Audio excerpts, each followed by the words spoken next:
o sea, en todo el espacio, sino que solo en el dominio. ¿Eso? Va a ser más bien en el interior del dominio, donde vaya a tener, porque en el interior del dominio yo sé que la función puedo acotarla en vecindades, por lo tanto vaya a tener la continuidad. Y en ese caso vaya a tener la diferenciabilidad. Pero aquí estoy pensando es que podrían haber casos en los cuales tú te pegáis a la frontera y, por ejemplo, esos puntos todavía son las funciones subdiferenciables, pero no necesariamente es diferenciable porque si tú te sales del dominio, la función vale más infinito, por ejemplo. Entonces, nuevamente, esto es un tema que apareció antes en el curso, ¿cierto? Que las funciones convexas son bien portadas, por ejemplo, en el interior de su dominio. Pero cuando tú te vas a la frontera, no, o sea, estoy pensando en una función, por ejemplo, que se comporta así. Entonces, vale esto acá, y de aquí salta más infinito. Ya. ¿Ok? Y en ese caso, igual, por ejemplo, vamos a asumir que el subdiferencial es unido a lo A. Si es que queremos que el subdiferencial esté definido ahí. Entonces, lo que hace alguna gente en la literatura es como tomar una selección medible del subdiferencial, cosas de ese estilo. Pero en este caso vamos a asumir que es simplemente unido a lo A. ¿Okay? Lo que quiero decir es que sí, si la función es alrededor de tu punto es acotada, entonces sí vaya a tener que la función es diferenciable, porque su diferencial es unido a lo A. Pero típicamente en la frontera esto puede producir problemas. Ya, una observación interesante, o sea, no interesante, sino que importante, es que esta divergencia de Bregman da una especie de noción de distancia entre puntos. O sea, yo puedo medir como qué tanto, bueno, gráficamente lo habíamos hecho la clase pasada, pero lo podemos repetir. Si yo tengo mi función, esa es mi función phi, ¿cierto? Y yo quiero calcular cuál es la divergencia.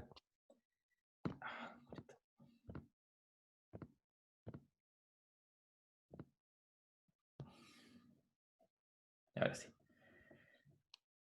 ¿Cuál es la divergencia entre x e y? Entonces lo que tengo que hacer es primero tomar la aproximación de Taylor de primer orden de phi con respecto a x, que me va a dar algo así. Me va a dar algo así, ¿cierto? Y después mirar cuál es el gap entre la función y esa aproximación. Y eso que está ahí me da...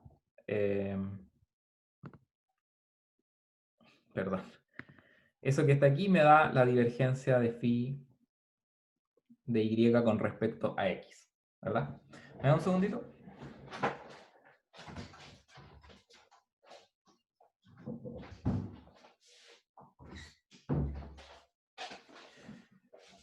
Ya.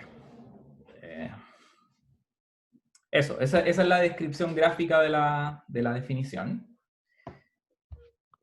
La observación que quería hacer, y la pueden ver a partir de cualquier ejemplo como el que le estoy dando acá.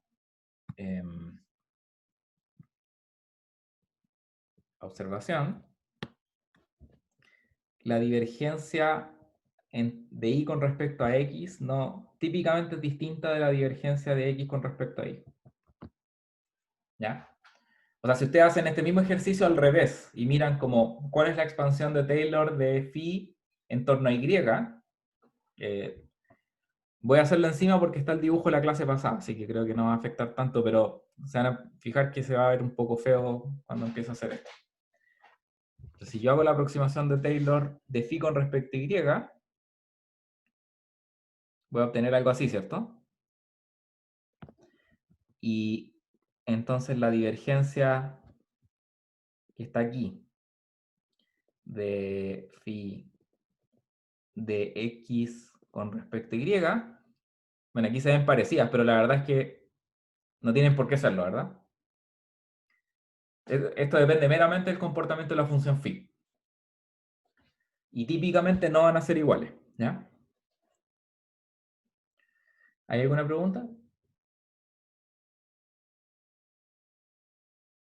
¿Hay alguna clase en funciones donde se pueda asegurar que son iguales? Sí. La única clase de funciones que son iguales, un ejercicio que ustedes pueden hacer,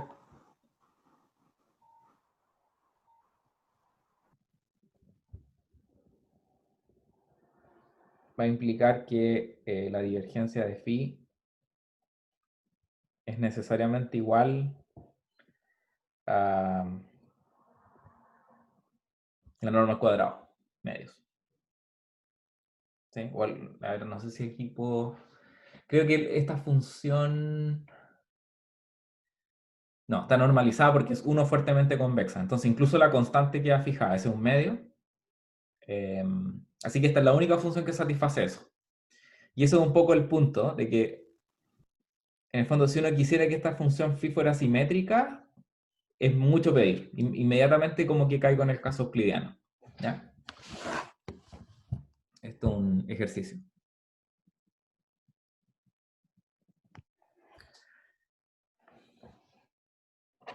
¿Ya? Entonces, por eso insistir, o sea, quiero insistir en el hecho de que es importante que mantengamos esa generalidad en la definición.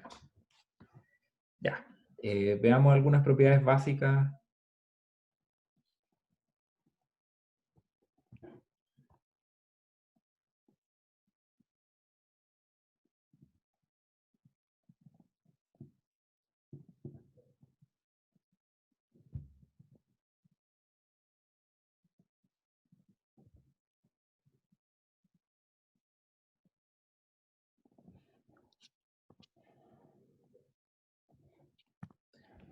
Entonces, y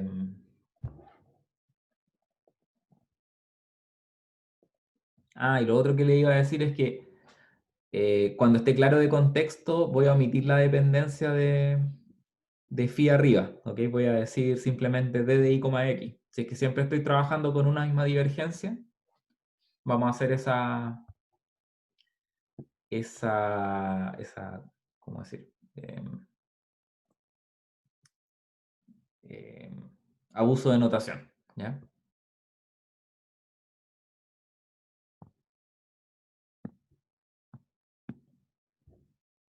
Entonces, la divergencia de Bregman como función de su primera entrada, del y, es 1 fuertemente convexa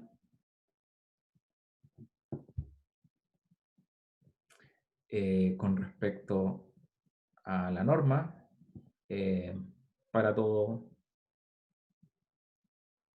x en el dominio de subdiferencial de phi. Segundo, e de i, x es mayor o igual que un medio norma de i menos x al cuadrado. Y la tercera condición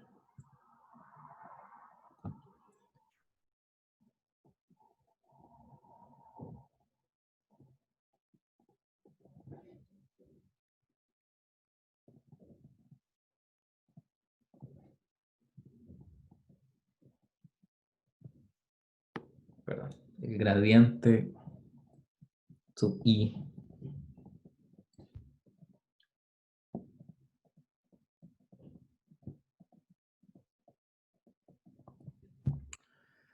ya.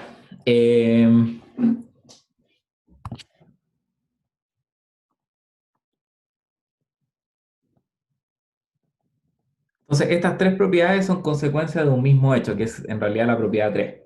¿Ya? Veamos. Entonces, demostración. En primer lugar, ¿cuál es el, llamémosle, subdiferencial sub y de la divergencia de Bregman de i, x? Ya cuando digo subdiferencial de sub y, me refiero a que estoy tomando el subdiferencial con respecto a la primera entrada, ¿cierto? Entonces este es el subdiferencial sub y de phi de punto menos gradiente phi en x, punto menos x, evaluado en y, ¿cierto? Esa es la función. Dijimos que el subdiferencial de phi es un evaluado por hipótesis, ¿verdad? Así que Perdón, voy a agregar el supuesto de que Y también pertenece al dominio subdiferencial de phi.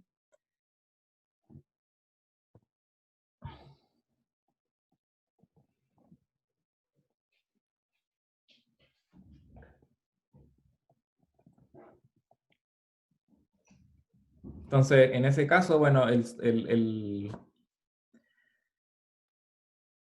¿qué quiero decir? Esta función es finita y continua, ¿cierto? Esta que está aquí está en gamma 0. Por lo tanto, puedo aplicar, perdón, en gamma 0. Puedo aplicar la regla de cálculo del subdiferencial de la suma, ¿cierto? Esta regla de la suma aquí.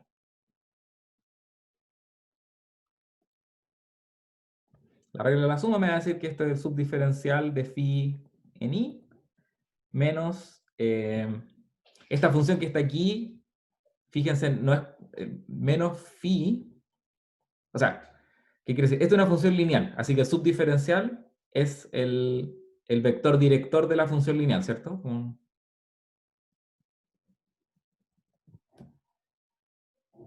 Y finalmente, como dijimos que el subdiferencial era univaluado, esto corresponde al singleton, de hecho esto también es un singleton, gradiente phi de i menos gradiente phi de x. ¿Sí? Ya, me importa que estos pasos que hice aquí se entiendan súper bien, así que si les quedaron dudas, háganlas nomás.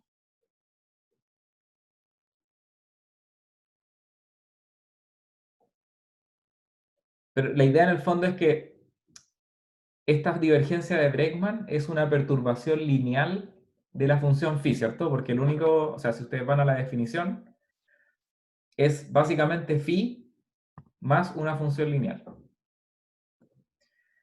Y eso implica que la convexidad, al menos en lo que respecta a la variable y, se mantiene porque es una perturbación lineal. La regla de los subdiferenciales aplica porque el término lineal claramente es diferenciable, puedo aplicar diferenciación vía la suma, digamos, regla de la suma. Y por otra parte, también sabemos que phi es fuertemente convexa. Y eso también es una propiedad que se preserva vía perturbaciones lineales. Eso es algo que conversamos también en algún momento en el curso. Entonces, esto prueba 3.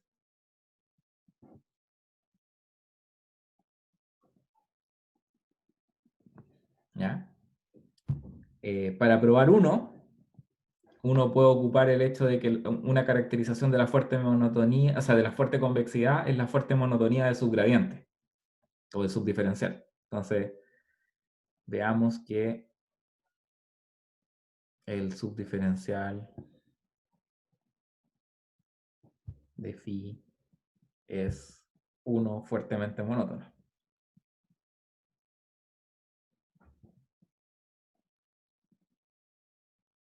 Bueno, entonces si yo tomo un z que pertenece al subdiferencial, si yo tomo un w que pertenece al subdiferencial de la divergencia de I1, pongámosle, coma x, y tomo un z que pertenece al subdiferencial I2, perdón, quiero poner aquí y, lo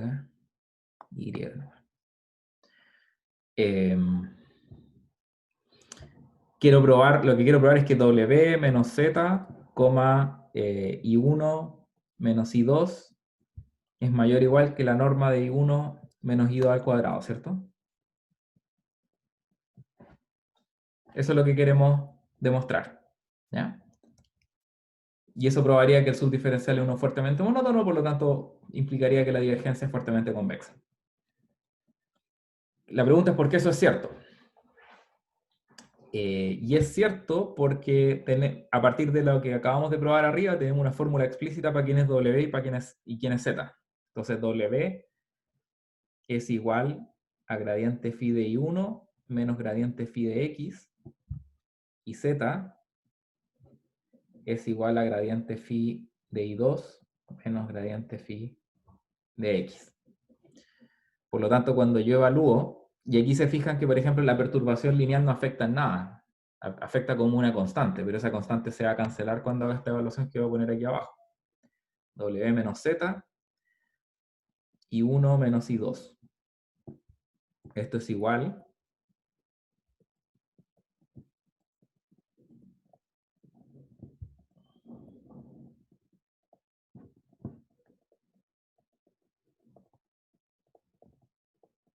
entonces los X se cancelan, me va a quedar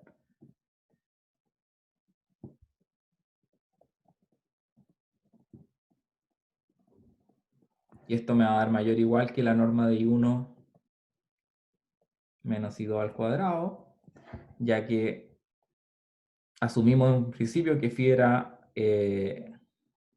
fuertemente convexa.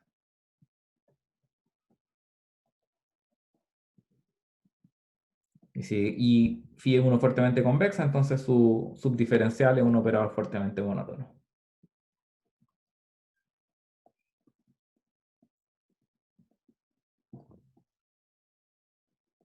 ¿Ya? ¿Hay alguna pregunta al respecto con esto?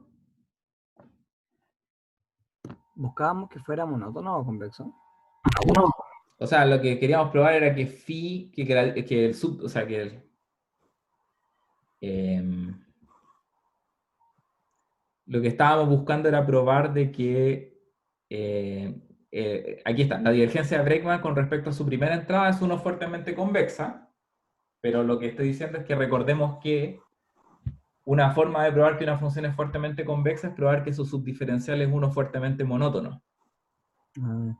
Y eso lo hace más fácil porque si te fijas, justamente los términos lineales se cancelan en el gradiente porque son constantes. Y el hecho de que la fuerte monotonía de la divergencia se reduce a la fuerte monotonía del subdiferencial de phi, simplemente, que es lo que estamos haciendo acá. Gracias. Ya, ¿sí? Pero esto es como un caso particular de esa propiedad de cuando teníamos que cuando una función era sigma fuertemente convexa y le sumábamos una convexa, se preservaba la sigma fuerte convexidad. convexidad en la suma de las funciones. Sí, también es una consecuencia de eso. Sí. Pero en este caso es más fácil porque es lineal la perturbación, no es solamente una suma convexa. Claro, por eso se cancela tan fácil. Claro, en el caso convexo no se cancelarían, pero igual te quedarían restando con un término que igual es monótono, así que también es mayor o igual que 0. ¿Sí? Sí, sí. Ya, y finalmente la propiedad 2 que nos queda es la divergencia de I, X. Tenemos que acotarla por abajo por una cuadrática. O sea, no por una cuadrática, sino un medio de la norma al cuadrado. Bueno, eso se deduce de otra propiedad de las funciones fuertemente convexas.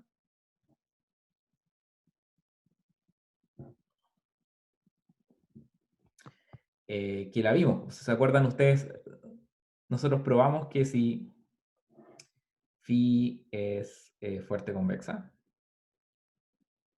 nosotros teníamos una expansión de Taylor como que acota por abajo del orden 1/2 norma de y menos x al cuadrado. ¿Sí? Y con eso estamos listos. O sea, eso se deduce de lo que acabamos de probar, de que... No, ni siquiera de que D es fuertemente convexa, sino de que phi es fuertemente convexa. Eso, probamos las tres propiedades. ¿Quedan preguntas?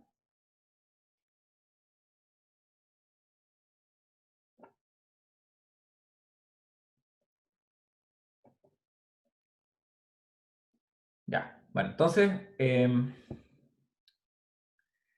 a ver, quizás antes de continuar, la forma que yo veo este asunto es como cuando vimos prox, por ejemplo, o cuando uno ve técnicas de regularización como sumando un término fuertemente convexo, o sea, uno suma el término un medio norma al cuadrado, ¿cierto? De I menos X, tanto en prox como cuando uno hace regularización.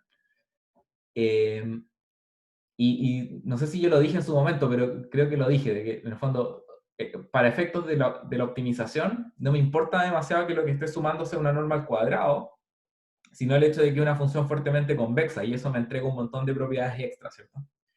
El problema con la norma al cuadrado, al menos la norma euclidiana, es que depende de la norma euclidiana. Entonces, una forma de aprovechar la estructura de la fuerte convexidad como sin depender de la propiedad euclidiana del espacio es ocupar una función phi general, que sea fuertemente convexa con respecto a la norma que a mí realmente me interesa, ¿ya?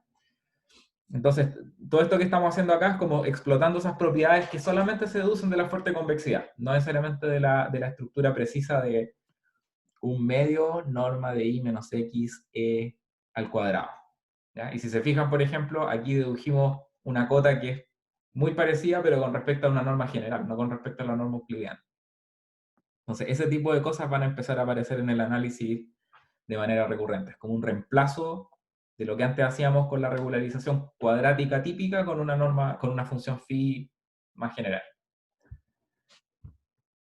Ya, entonces ahora les voy a presentar, nuevamente en el espíritu de lo que hicimos con el método de subgradiente, una inclusión diferencial que representa la dinámica de descenso reflejado.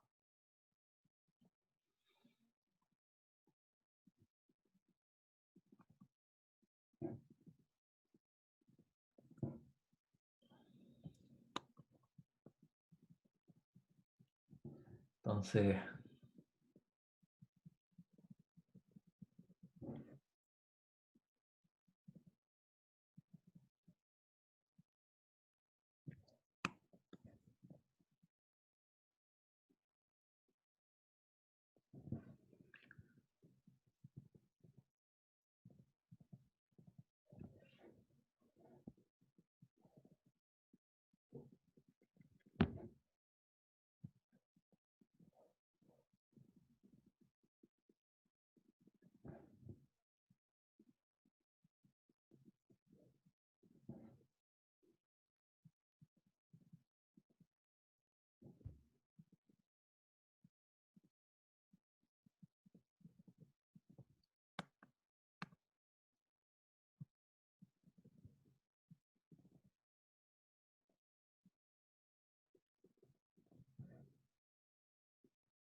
ya, entonces,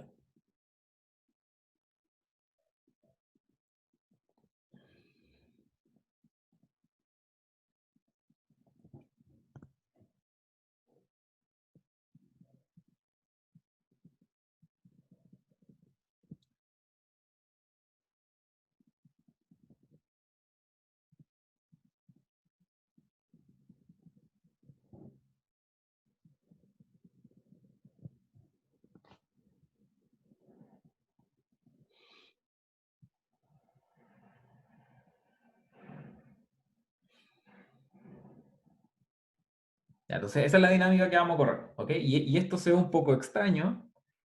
Déjenme terminar de escribir el enunciado para que le demos una interpretación. Entonces,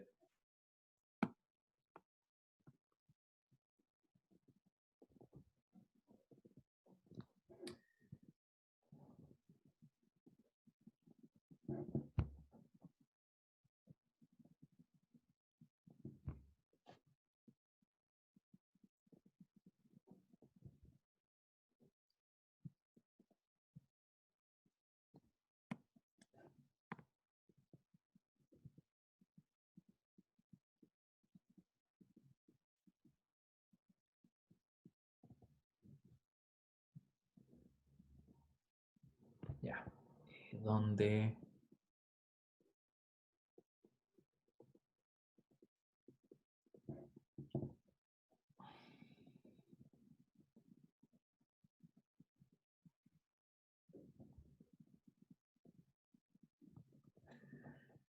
Ok, ese es el enunciado. Un poquito más largo que para el caso del subgradiente, pero no muy distinto en realidad.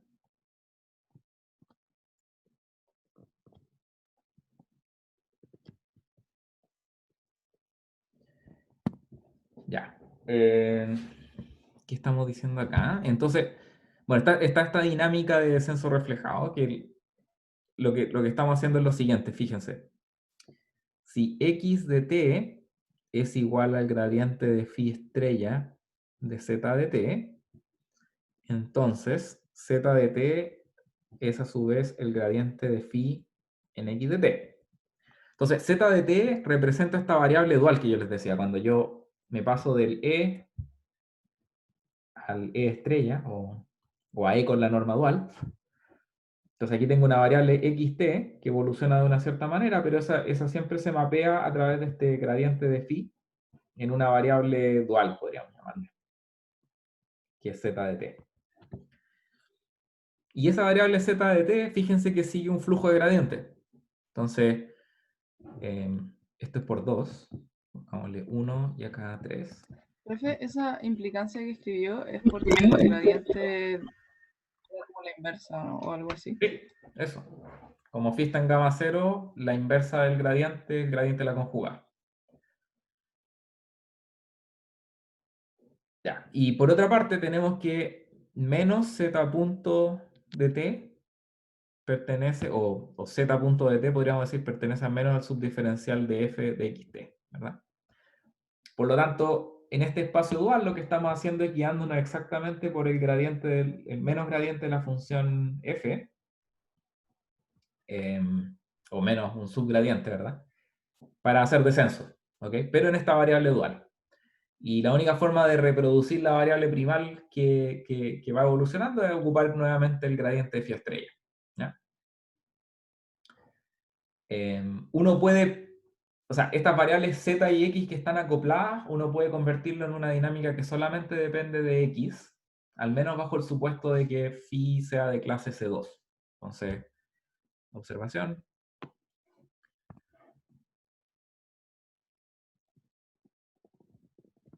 Si phi pertenece a C2, entonces, veamos cómo era esto. Claro, esto se deducía de la regla de la cadena. Sí. X punto de t es igual a dA de t de lo que tengo en la ecuación. Esto es por la ecuación 2. Entonces, gradiente phi estrella z de t.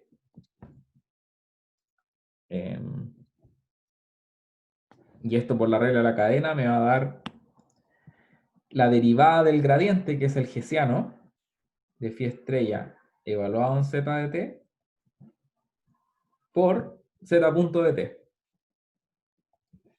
¿Ya? Ahora, z de t, habíamos dicho que es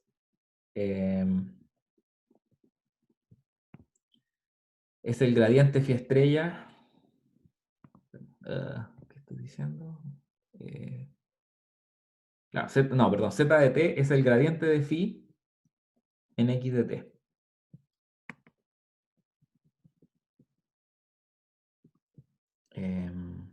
Y aquí entonces necesito que phi estrella sea de clase C2, perdón. Por z punto de t, que es un elemento que pertenece a menos el subdiferencial. Entonces, esto que está aquí va a pertenecer a menos esto por el subdiferencial de f en z de t. Y nuevamente z de t, no, perdón, en x de t. Eso. Aquí ocupé la ecuación 1. Ya, aquí voy a... Este otro ejercicio que ustedes pueden hacer. ¿Ya? Y es probar que el hessiano de phi estrella, esto requiere ciertas hipótesis adicionales, ¿ok? Así que si no les sale, no se preocupen, pero tampoco es súper importante para el curso. Esto corresponde exactamente al hessiano de phi en x de t, o en x, en un punto x cualquiera, perdón.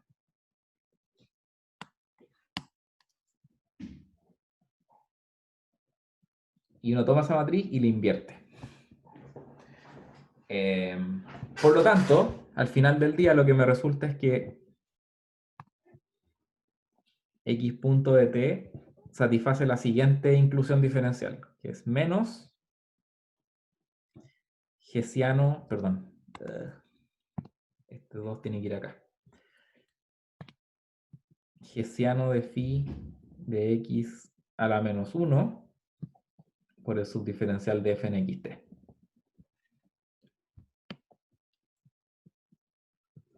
¿Ya? Y esa, por ejemplo, es una forma de escribir la dinámica que escribí ahí arriba, pero solamente en términos de la variable x.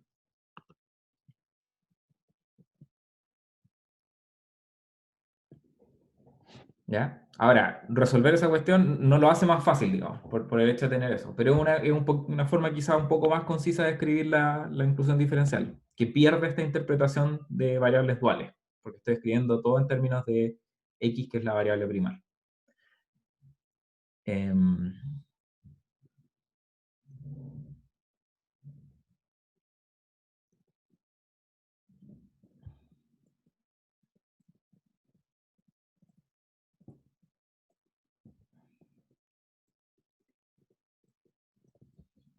¿Ya?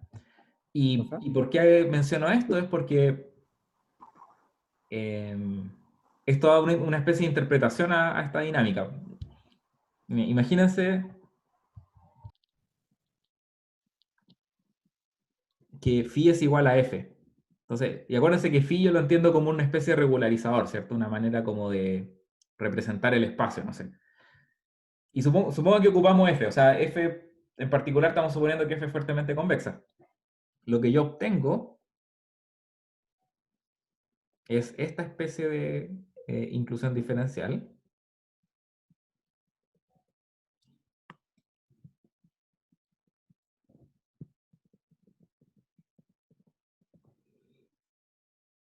Ah, bueno, y en ese caso ya más me vale asumir que f es de clase C2, digamos, porque estoy ocupando hessiano. Esto que está aquí es la dinámica de Newton.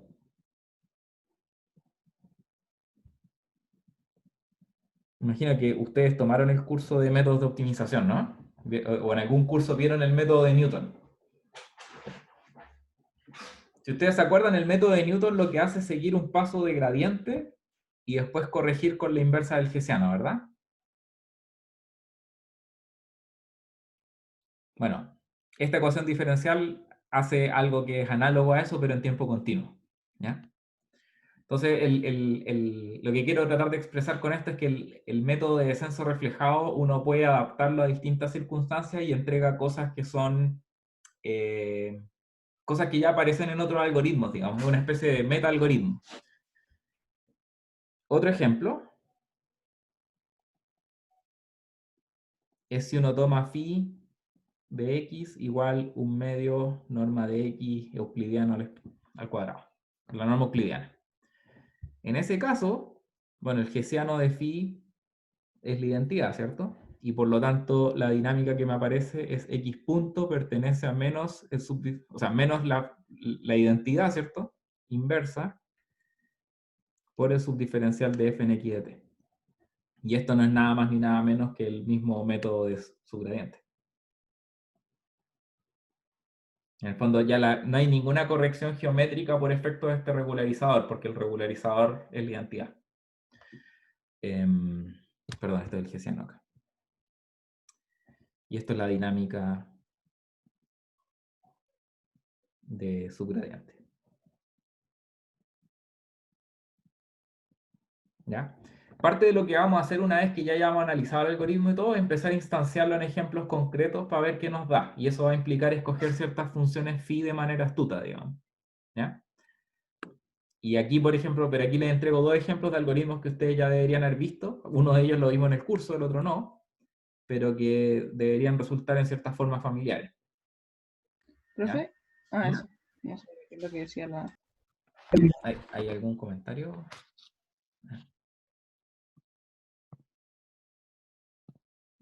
¿Cuál era la pregunta? Perdón, me la perdí. Bueno, es que era una cuestión que la identidad que no se entendía bien qué es lo que decía. Ah, ya, sí.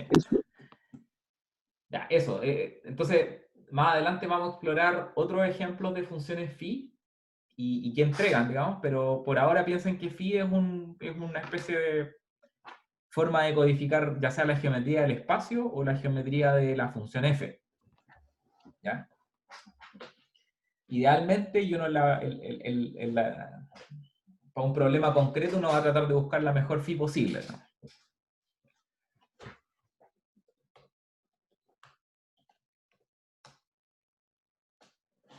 La geometría del espacio y de qué más, de la función. De la función. O sea, por ejemplo, en este caso, aquí estamos explotando directamente la geometría de la función.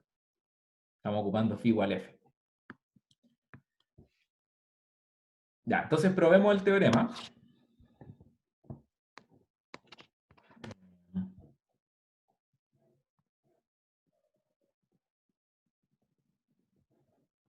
Y aquí nos decía el teorema.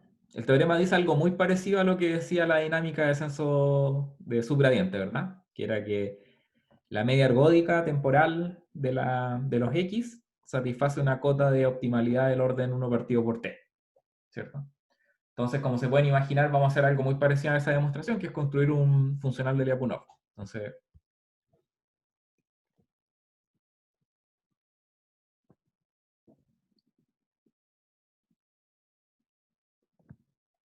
que en este caso va a ser, nos vamos a dar un cierto X estrella en el conjunto solución. Vamos a definir por conveniencia Z estrella como la variable dual asociada a esa solución óptima, o sea, tomar el gradiente phi en X estrella. Eso. Y además notar que entonces en ese caso el gradiente de phi estrella de Z estrella es igual a X estrella. Ya.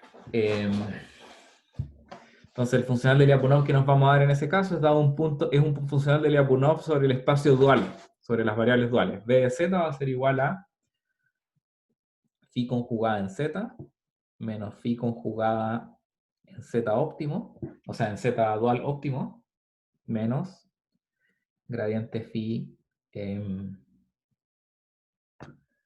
Aquí hay un error de tipeo, esto tiene que ser phi estrella en Z estrella, Z menos Z estrella.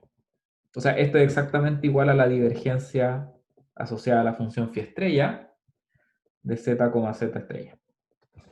¿Sí? Notar que phi estrella y B son uno suaves. Y esto es por el teorema de dualidad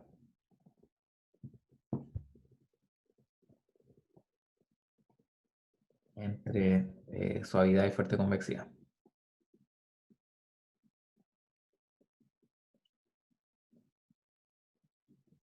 Así que en particular, lo que es súper importante cuando uno construye un funcional de Lyapunov es que sea suave, porque si le necesitamos tomar derivadas temporales o gradientes, lo podemos hacer sin problema. ¿Ya? ¿Está claro entonces cuál es nuestro potencial en este problema? Lo que vamos a tratar de hacer ahora es replicar la demostración de lo que vimos en el caso de subgradiente. Entonces vamos a tomar derivada temporal al funcional.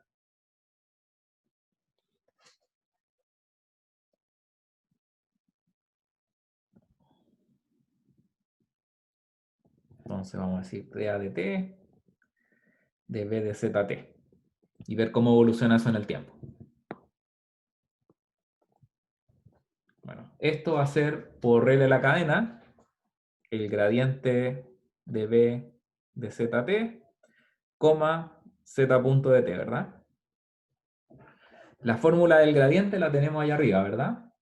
En la proposición que hicimos anteriormente. Dada una divergencia de Bregman, el gradiente de la divergencia corresponde a la diferencia de los gradientes de los puntos.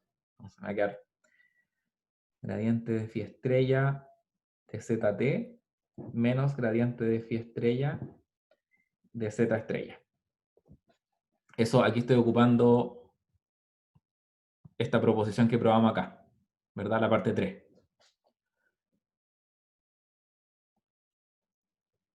Ya. Y el z punto, por la condición 1 de la dinámica, satisface que menos z punto pertenece al subdiferencial de f. Así que le vamos a poner acá menos g de xt.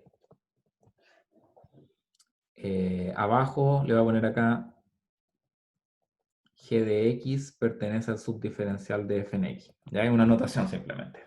Es una manera de escoger un subdiferencial. O sea, un elemento del subdiferencial. Ya. ¿Qué más podemos hacer? En este punto tenemos un enredo porque tenemos gradientes de phi estrella en todas partes. Pero acuérdense que gradiente de phi estrella me permite convertir variables duales en variables primales. En particular, la ecuación 1 de la dinámica, perdón, la ecuación 2 de la dinámica me dice que gradiente phi estrella de zt es igual a x de t, ¿verdad? Así que aquí puedo reemplazar x de t menos, y lo que escribimos más arriba me dice gradiente phi estrella de z estrella igual a x estrella, esto es x estrella. Y aquí me va a quedar menos g de x de t. ¿Ya? Y fíjense, mágicamente estamos en la misma situación que teníamos para la dinámica de subgradiente. Aquí puedo ocupar la desigualdad de convexidad. Esto es exactamente igual a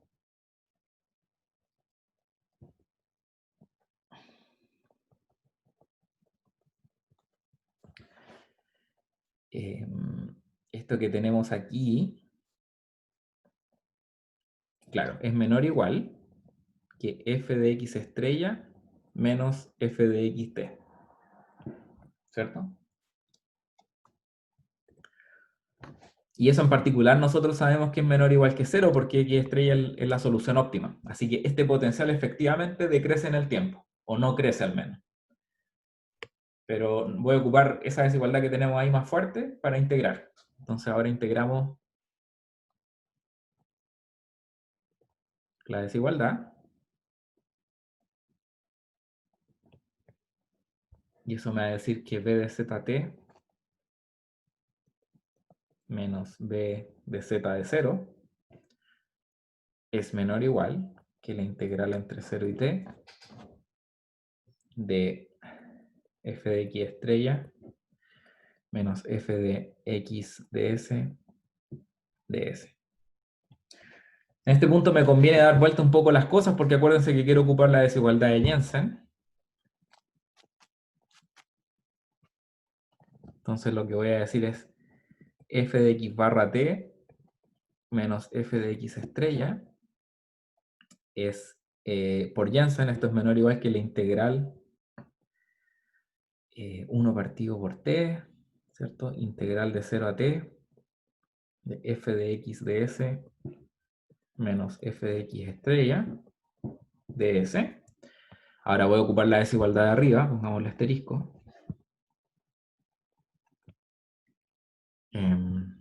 B de z0 menos b de zt.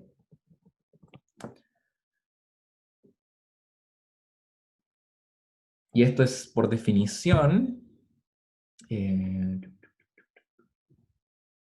Claro, esto simplemente es menor o igual que 0, así que lo puedo ignorar. Me va a quedar aquí menor o igual que b de z0. Y este b de z0 lo puedo escribir como, por definición simplemente, phi estrella de z de 0 menos phi estrella de z estrella menos gradiente phi estrella de z estrella, coma z de 0 menos z estrella. Ahora, como esta función phi estrella es 1 suave, puedo ocupar la desigualdad de 1 suavidad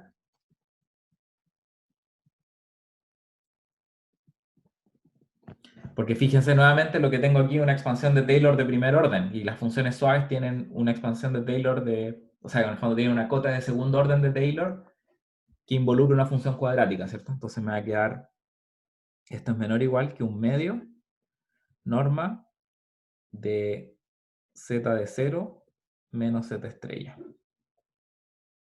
Estrella al cuadrado. ¿Ya? Y eso a su vez es igual a gradiente phi de x0 menos gradiente phi de x estrella al cuadrado. Y había un 1 partido por t acá que se me olvidó en varias partes.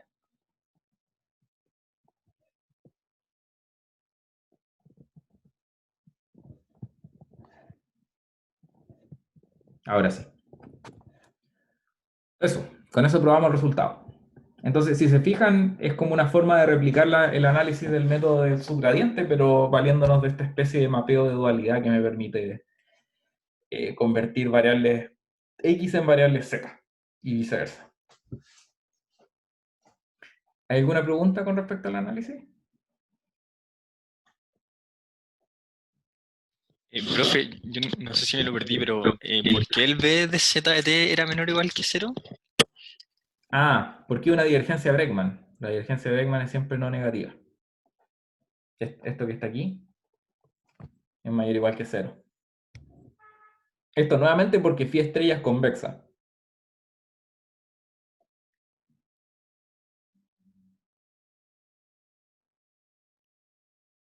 ¿Aló?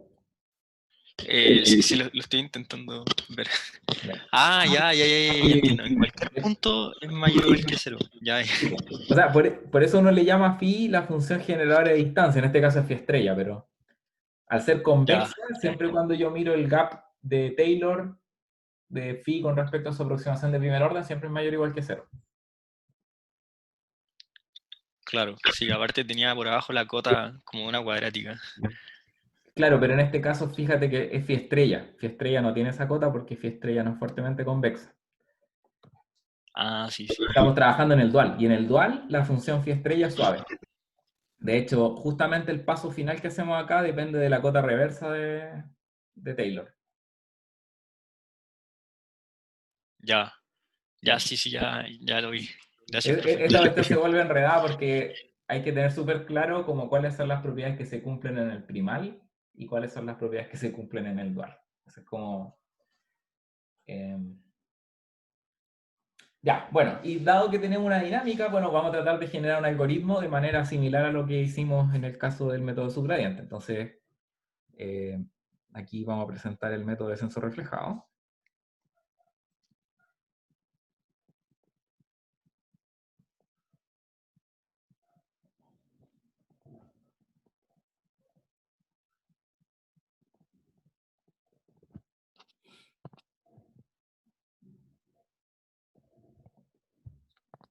Entonces,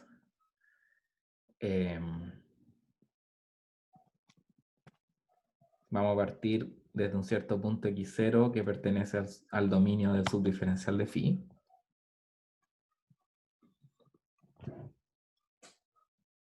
Eta t, una secuencia de pasos. Y un número de pasos que no puedes fijar a priori para el algoritmo. Entonces lo que vamos a hacer es ejecutar desde t igual 0 hasta t menos 1. En cada iteración vamos a calcular un subgradiente de f en el punto en el que estamos. Y vamos a movernos hacia el siguiente punto con esta regla, ¿cierto? Perdón, ¿qué estoy hablando? Nada que ver. Esto es subgradiente. Lo que voy a hacer... Ya, y aquí vamos a mirar algo más general, porque si se acuerdan, los algoritmos que vimos hasta ahora eran para el caso irrestricto. Ahora voy a hacer algo en el caso con restricciones al tiro. Y la manera de mirar el caso con restricciones es como justamente... A ver, lo voy a escribir mejor. Entonces, hay un cierto conjunto de X. Y vamos a considerar una especie de aproximación de la función f en torno a al punto en el que estoy, en el xt. Entonces tengo f de xt, tengo el gradiente,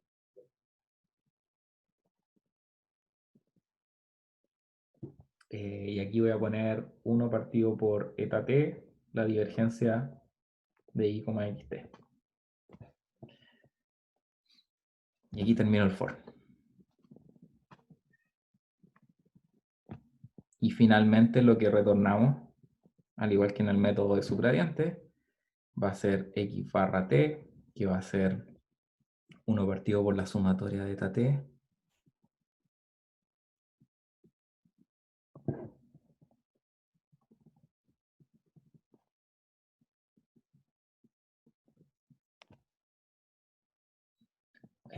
Eso. Ya.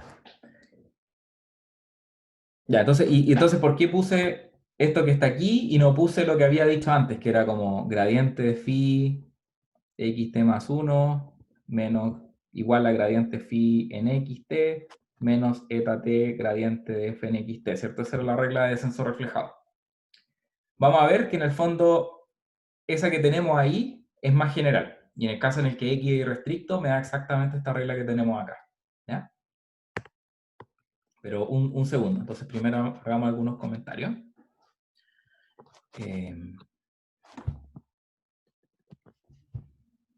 Ya, entonces llamémosle a esto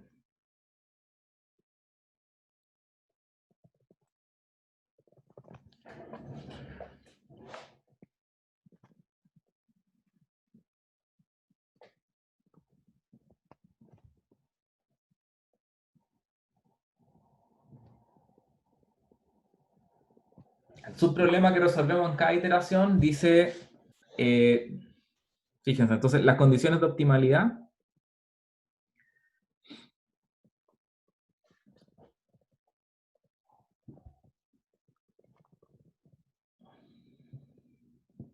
me dicen que el gradiente de esta función, o subgradiente, ¿verdad?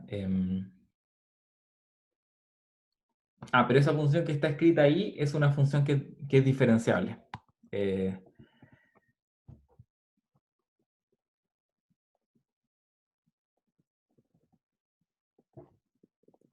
Esto tiene que pertenecer al cono normal de x con respecto al punto xt más 1. ¿Se acuerdan? Esas son las condiciones de optimalidad para un problema con un conjunto de restricciones, x. Que es lo mismo que decir que gradiente f de xt más 1,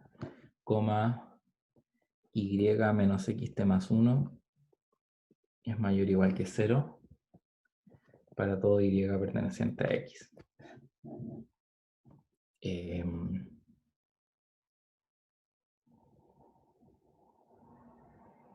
Me equivoqué, aquí es menos cono normal, creo. Menos gradiente de fx pertenece al cono normal. Y eso me da esa misma condición de ahí abajo.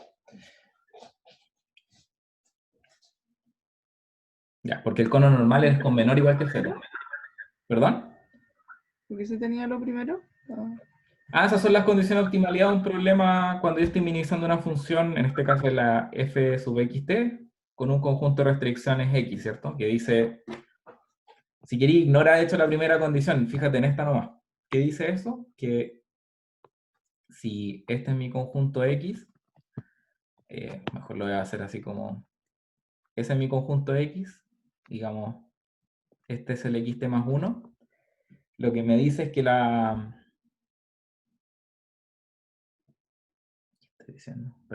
condición de optimalidad me dice que si el cono normal de este conjunto x en el punto xt más 1 corresponde a esto. ¿Cierto? Ya. Ese es el cono normal xt más 1. Claro, lo que me dice es que el subgradiente tiene que estar en ese cono normal. O sea,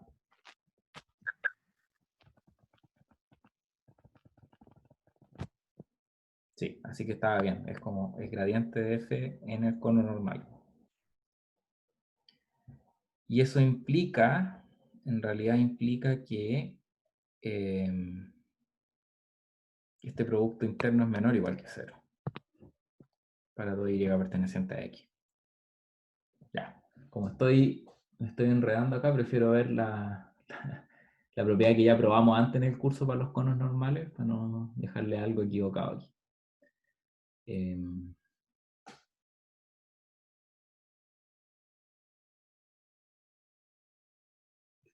¿Dónde está esto?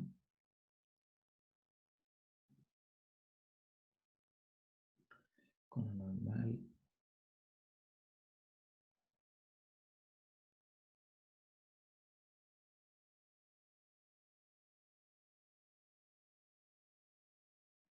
Deme un segundo para encontrar la proposición.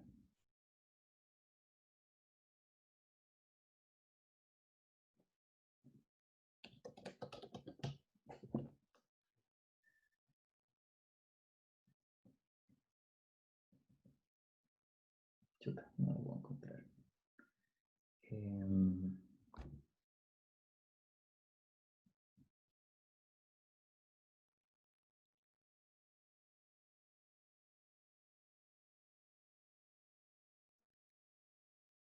Diferencial.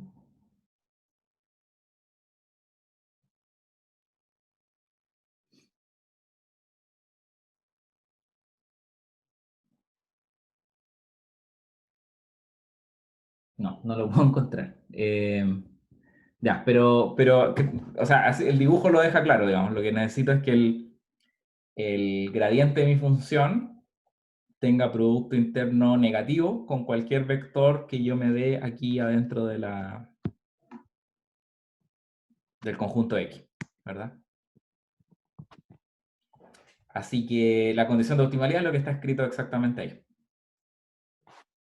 Ahora, ¿qué implica esa condición de optimalidad? Veámoslo al tiro. Entonces,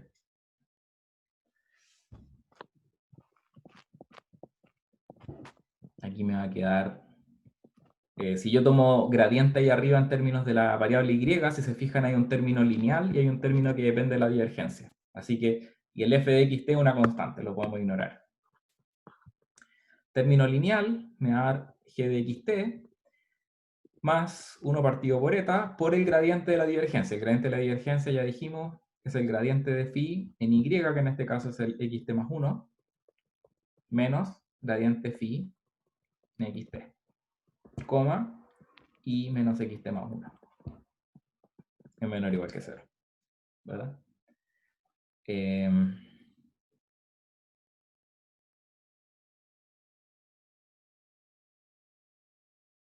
Eso.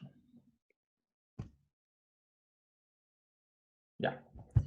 Ahora, ¿qué pasa, por ejemplo? Veamos el caso irrestricto.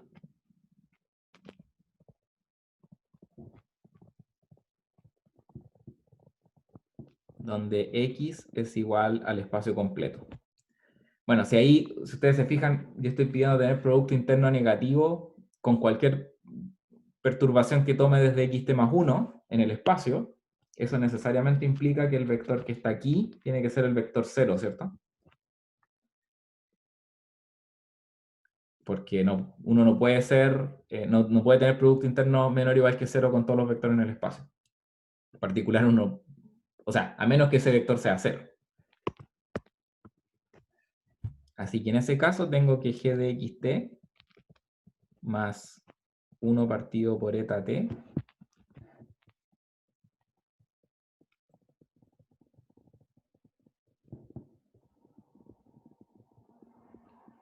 es igual a 0. Y eso, si uno lo reordena un poco, les va a decir que gradiente phi de xt más 1 es igual a gradiente phi de xt menos eta t por g de xt. Entonces, esto es lo que yo le había dicho en un principio, que era como la intuición de cómo se ve el método de descenso reflejado, ¿cierto? Pero en realidad, esta ecuación solo se cumple en el caso irrestricto. Esto es...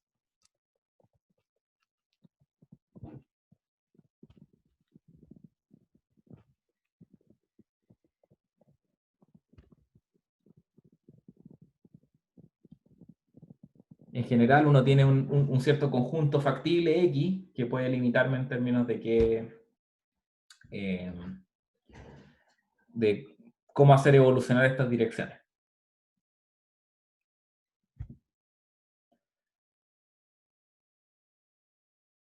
Ahora, ¿por qué esto se parece a la dinámica de descenso reflejado?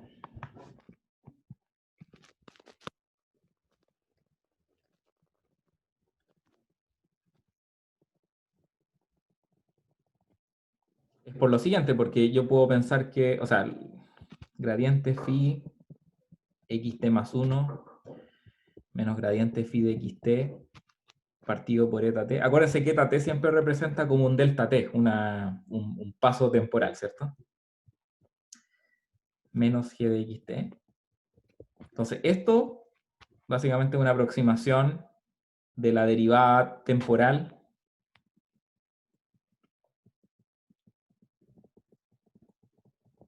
de phi de xt, ¿cierto? Que nosotros le habíamos llamado en otras palabras ZT. Y esto que está aquí es exactamente igual a un elemento de menos subdiferencial de fnxt. Así que si ustedes se fijan, esto que está escrito acá es una especie de aproximación de z punto, pertenece a menos subdiferencial de f de xt, que era lo que habíamos dicho que debería satisfacer la dinámica de sensor reflejado. ¿Ya? Eso es un poquito más para la intuición y para tratar de vincularlo de vuelta con el análisis que hicimos continuo, pero vamos a hacer todos estos análisis los vamos a replicar en el caso discreto. ¿Okay? Para concluir, y esto va a ser lo último que vamos a hacer hoy, vamos a ver una propiedad de las divergencias de Bregman que es sumamente útil.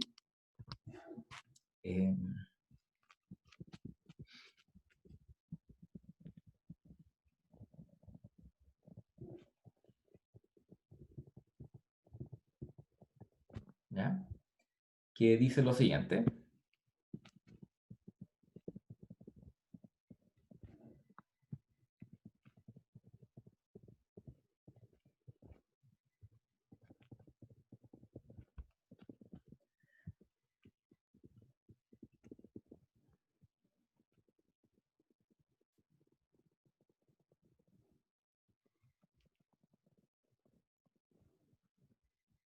Esto es para todo x, y', y perteneciente al dominio de subdiferencial de phi.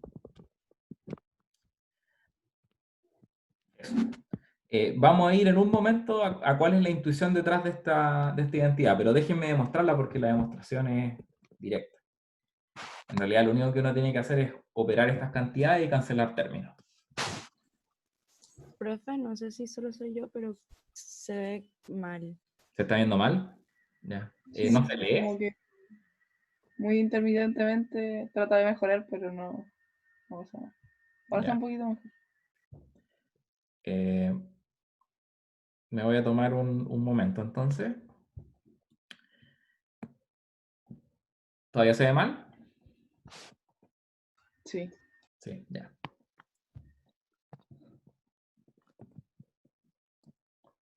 ¿Qué podemos hacer? Voy a tratar de...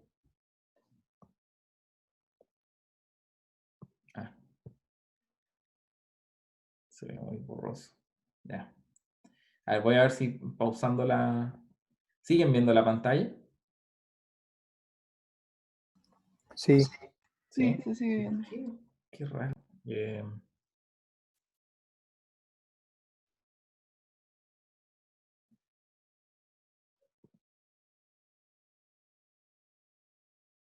Ya, raro, pues se supone que ya pausé mi compartir pantalla. Entonces... Se quedó como pegada la imagen, parece. Ah, ya, eso era lo que quería. Justamente. Ya, y ahora volví. Entonces, la pregunta es, ¿ven la pantalla ahora? Sí, se ve. Sí, se sigue viendo. ¿Se ve mal? Se ve borroso. Se ve borroso, ya. Ya, déjenme empezar. O lo otro que podemos hacer, si quieren, es abran el archivo del... ¿Cómo se llama? De los apuntes. Y miremos el lema, digamos, porque es que la demostración es muy corta, digamos, no es nada complicado. Voy a escribirla acá, pero igual podemos ir, o sea, lo que les pido es que vayan viéndola en su pantalla del documento del curso. Digamos. Entonces, la idea de la demostración es simplemente partir del lado izquierdo, que dice d de y, x menos d de y coma x', menos d de x', coma x. Eso es hay tres divergencias de Bregman que uno tiene que simplemente expandirlas. La primera me dice phi de y menos phi de x menos gradiente phi de x, coma y menos x. La segunda dice menos phi de y más phi de x más gradiente de phi en y, coma y menos x', perdón. Y aquí también me tengo que poner un x'. Ya, ¿están viendo en la pantalla los apuntes del curso, no? Ahora mejora la pantalla. Sí, mejoró la pantalla. Ah, ya. Y el tercer término es menos phi de x' más phi de x más gradiente phi de x, x' menos x. Entonces, si ustedes se fijan, por ejemplo, todos los términos que no son derivadas, estos phi, se cancelan. ¿Verdad? Y me quedo con esos tres gradientes que están ahí. Si yo los reordeno un poquito, por ejemplo, voy a juntar ese gradiente phi de x, gradiente phi de x. Fíjense que aquí tengo un x, gradiente phi de x, y acá abajo tengo un menos gradiente phi de x, x. Así que eso los puedo cancelar. Me va a quedar gradiente phi de x, x' menos y. Y aquí me queda más gradiente phi de y, y menos x'. Y eso, si se acuerdan que el gradiente de la divergencia de Bregman era la diferencia de los gradientes. Entonces, esto corresponde... Ah, bueno, no importa eso en realidad. Me queda...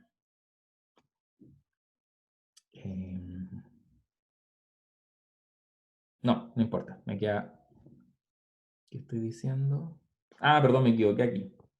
En este segundo es el gradiente con respecto a x'. Por lo tanto, aquí también va a aparecer x'.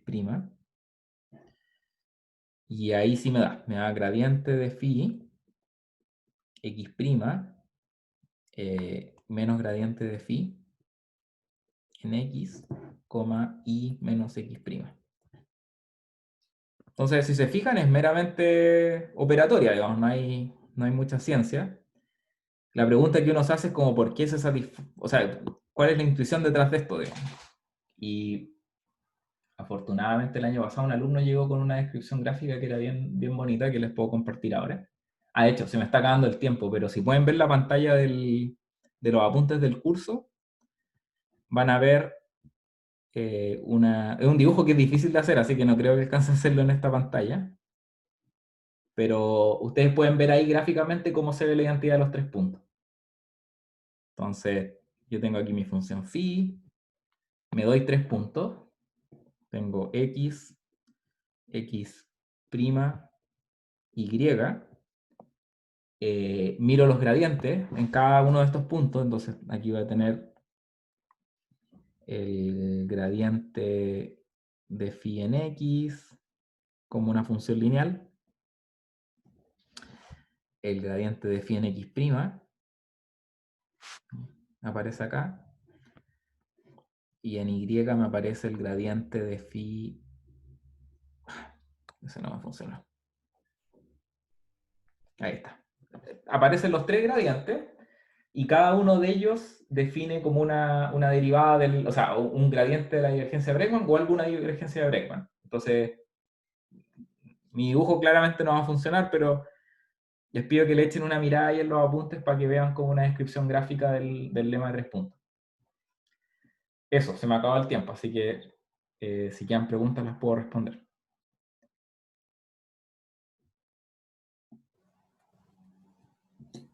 Yo tengo una duda respecto